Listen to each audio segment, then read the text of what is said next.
Salam, selamat pagi, selamat berakhir pekan, dan salam sejahtera bagi Anda dimanapun Anda berada.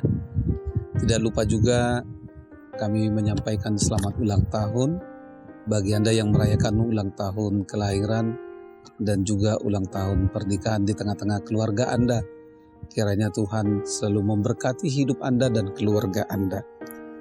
Dan kami juga selalu berdoa dan tetap berdoa bagi Anda yang sedang sakit, dirawat di rumah sakit maupun di rumah, dan begitu juga yang sedang mengalami isolasi mandiri di rumah ataupun di rumah sakit dirawat oleh karena COVID-19.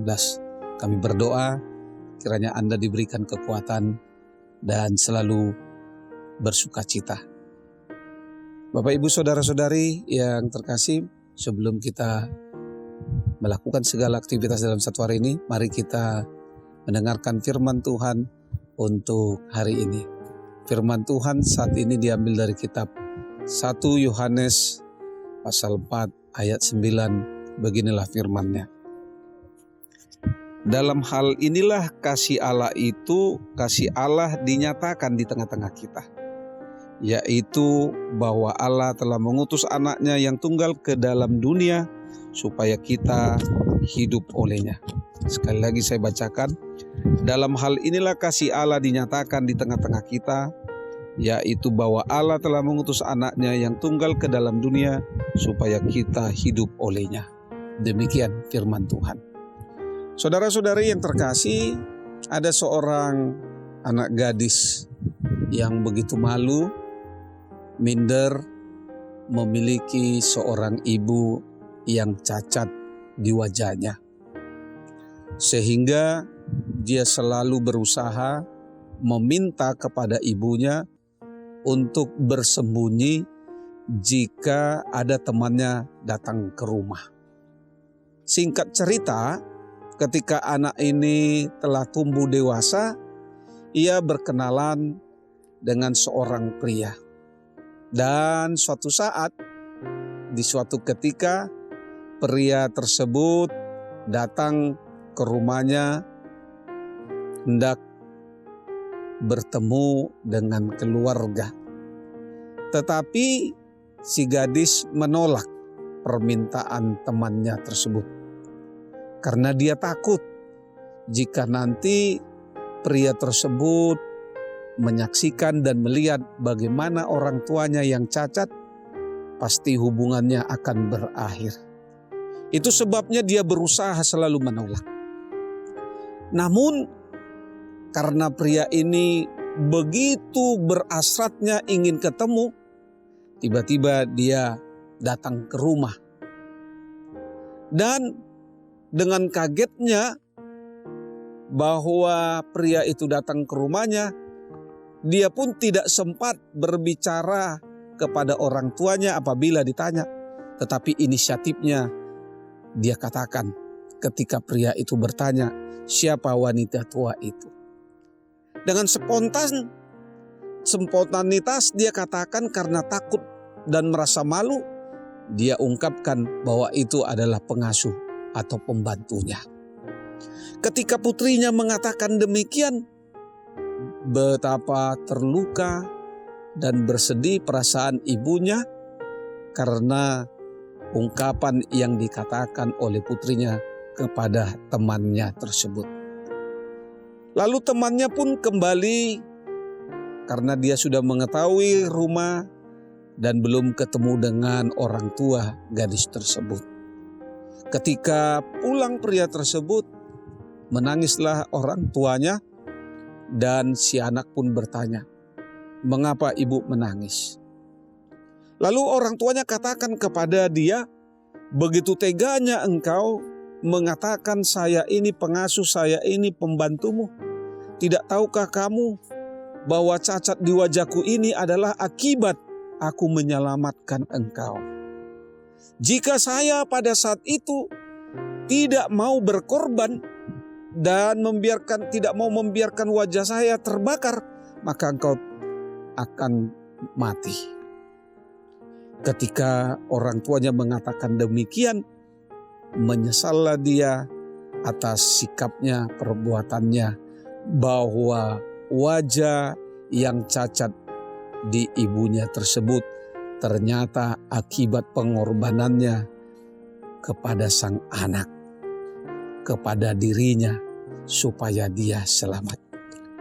Bapak, Ibu, saudara-saudari, jika kita berbicara tentang kasih, tidak ada habisnya. Apalagi bagi setiap orang yang boleh dikatakan sebagai orang Kristen. Karena kekristenan dan kasih itu dikatakan tidak akan bisa terpisahkan. Jika kita tidak memiliki kasih, ada yang salah. Dan selain tidak ada yang salah, juga dikatakan bahwa kita ini sudah tidak waras atau tidak beres dalam kehidupan kita. Terlebih di dalam kehidupan kita kepada Tuhan. Mustahil kalau kita tidak hidup di dalam kasih, karena Kristus yang kita percayai adalah kasih. Itu sebabnya dikatakan di dalam firman Tuhan, dalam hal inilah kasih Allah dinyatakan di tengah-tengah kita. Di dalam kehadirannya, di dalam pengorbanannya. Dan kasih Kristus itulah yang dikatakan tadi tidak bisa terpisahkan dari kehidupan orang Kristen. Tanpa kasih Kristus tidak ada kehidupan di dalam kehidupan orang Kristen. Itu sebabnya saudara-saudari yang terkasih, ketika kita di dalam kehidupan kita ada seseorang teman yang hendak mencurahkan isi hatinya, mengungkapkan keluh kesahnya, jangan menolak, jangan mengusir. Tapi terimalah dia sebagai wujud nyata kita di dalam kehidupan kita untuk hidup di dalam kasih sebagaimana Kristus yang telah memberikan kehidupan ini melalui anaknya yang telah mati untuk kita sehingga kita memperoleh kehidupan. Itu sebabnya hidup kita tidak bisa dipisahkan daripada kasih.